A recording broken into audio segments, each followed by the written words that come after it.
Uncle Storytime. Story 1. The Smoke of Two Worlds.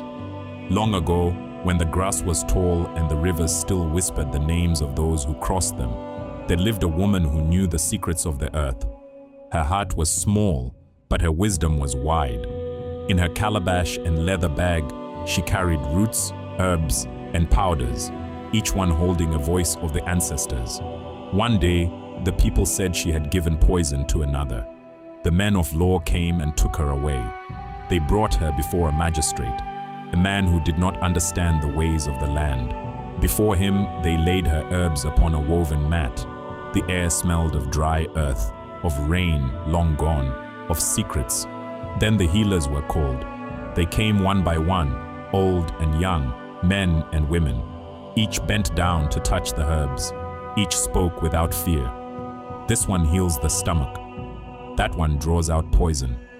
This one cools the sting of a wasp.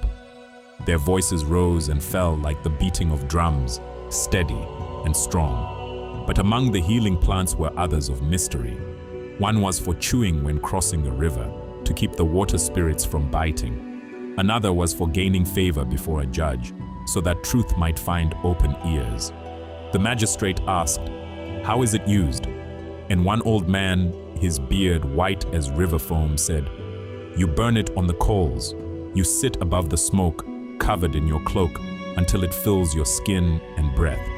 When you stand before the judge, keep a piece in your mouth, and the spirit of the root will speak for you."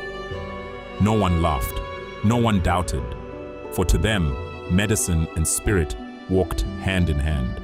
The sickness of the body and the sickness of the heart were one. The white man saw only superstition. The woman saw the dance of life. And when the trial ended, she returned to her hut. There she lit her fire, ground her roots, and sang softly to the ancestors. Outside, the wind passed over the veld, carrying with it the scent of herbs and the whisper of wisdom that never dies. Story 2.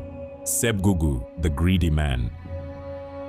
Sebgugu was a poor man whose only wealth was a white cow and her calf. One day, while his wife was working in her garden, Sebgugu sat outside his hut when a bird perched on the gatepost and began to sing. As he listened, the words seemed clear. "Sebgugu, kill the white one and get 100. When his wife returned, the bird was still singing. Excited, Sebgugu said, "Do you hear it, wife? Imana is telling me if I kill Whitey, I will gain 100 cows. His wife protested. "Nonsense, it is only a bird. Our children live on her milk. If you kill her, they will starve." But Sebgugu ignored her.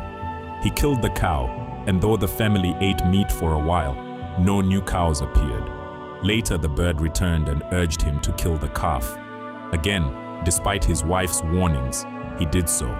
When the meat was gone, the children starved.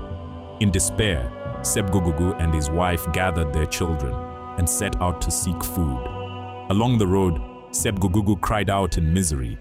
Then Imana, the creator, appeared and asked what troubled him. After hearing his story, Imana pointed to a distant hill. "There is a kraal filled with cattle, herded by a crow. Drink their milk and feed your family, but always share with the crow and never strike or curse him." Sebgugu obeyed. He and his wife drank the milk, fed the children, and shared with the crow. For a while, all went well. But Sebgugu grew discontented. "Why should we need this crow? Our children are old enough to herd cattle. I shall kill him." His wife begged him not to, but he lay in wait with his bow. Twice he shot, missing each time, and the crow flew away. At once the cattle vanished, and the family was left destitute again. Once more Sebgugu cried out, and once more Imana pitied him. This time he showed him a wondrous vine that bore melons, gourds, and many fruits. "Take only what you need each day," Imana warned. For a while they thrived, but Sebgugu's greed returned. He thought, "If I prune this vine, it will yield even more." He cut its branches, and immediately it withered and died. In despair, he stumbled into the forest, where he found a rock with small cracks. From these trickled milk, grain, and beans. Patiently, he gathered food each day, but impatience grew. Why does it trickle so slowly? I will widen the cracks. Despite his wife's pleas, he forced stout poles into the rock. With a crash like thunder, the cracks closed forever. When Seb Gugugu returned to camp, his wife and children were gone, vanished without a trace. Alone in the forest, his greed had finally destroyed him.